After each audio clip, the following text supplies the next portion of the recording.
Welcome to the Reparenting Daily podcast.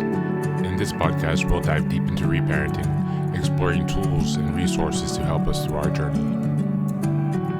The podcast is divided into 3 sections. First is a reading. Second is a discussion of the reading, followed by a journal prompt. And the last section is a peaceful meditation for closing.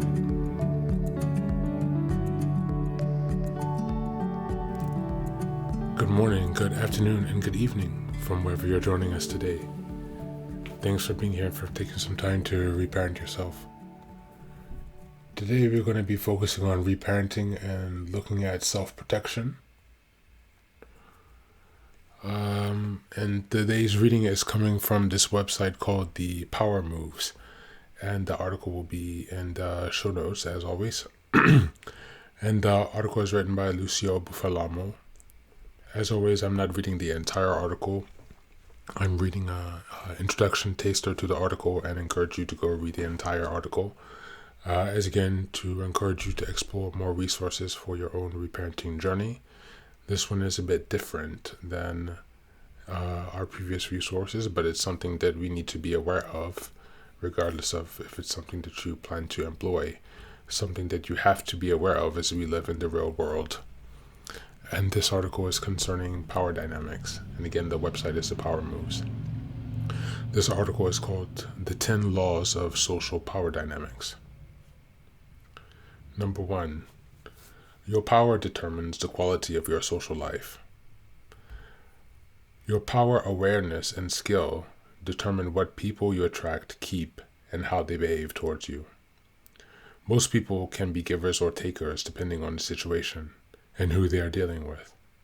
In general, the easier it is to take from someone, the more people will take. So how you experience social life depends largely on your level of power and skills. Low power attracts and keeps takers.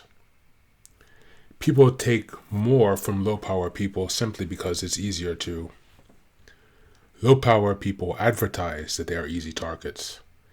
They have low power and fail to check power moves. Low power people attract various types of takers. The winners generally stay away because they prefer other winners. High power discourages takers. High power people discourage takers.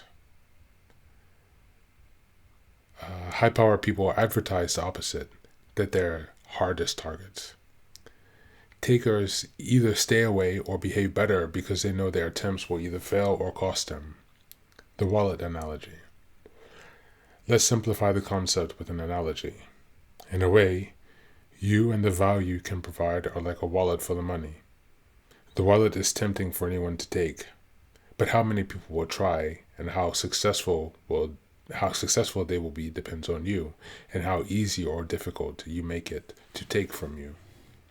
An Italian saying goes, the opportunity that makes the thief. It's the opportunity that makes the thief. It's the same in life. Weak men provide opportunities to take. Strong men provide opportunity for those willing to exchange. For the rest of the article, I will just read the headlines of the rest of those rules. Number 2, 80% of status and respect comes from the initial 20 interactions. Number 3, higher power men advance to the detriment of lower power ones. Number 4, small power moves add up to big shifts in status and opportunities. Number 5, trends gather momentum and get worse over time. Number 6, patterns of power become status and rank, cementing and self-fulfilling prophecy.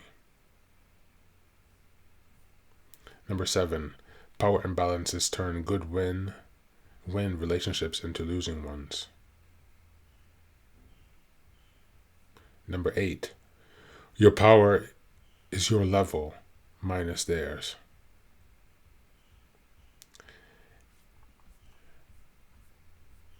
Number 9, higher or lower status individuals pull you down pull you up or down by simple association. Number 10, power and value overlap and complement each other. Thank you. That's the reading for today. I encourage you to check out the rest of the article in detail and the rest of their blog. There are a lot of interesting articles there to open your mind and your awareness to a bunch of power dynamics that, for example, I was not aware of intuitively. And the website has been very useful to gain an understanding of social realities and what is actually going on in the real world. Thanks again for being here.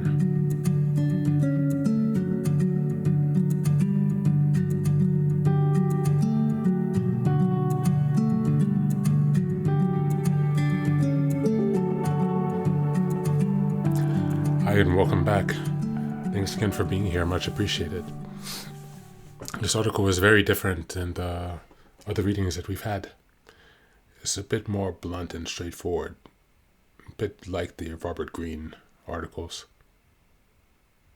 And so the idea is that understanding of power dynamics is essential for those coming out of these complex complex trauma family situations or abusive family situations, because often we were at the mercy of these power games, and because we were at the mercy, we never had the chance to actually learn them, to be aware of them, let alone to use them to empower ourselves. And so the bottom line is that we live in a world where power is a reality. We cannot ignore that by the fact of being alive. If you ignore, then you will just be played in the game. So you must educate yourself and learn how to engage in the game, because you cannot escape it. And so it's important now to reflect on your understanding of power dynamics.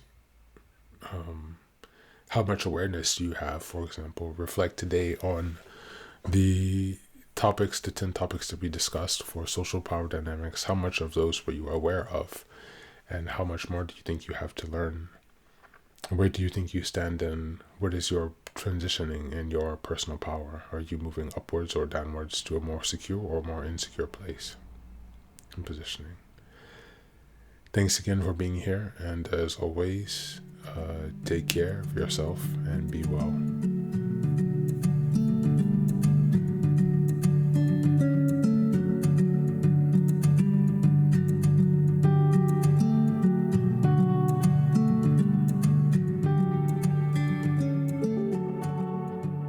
And now, let us move on to the final section, the meditation. This is an unguided meditation. I will simply provide some music and you can take some time to relax.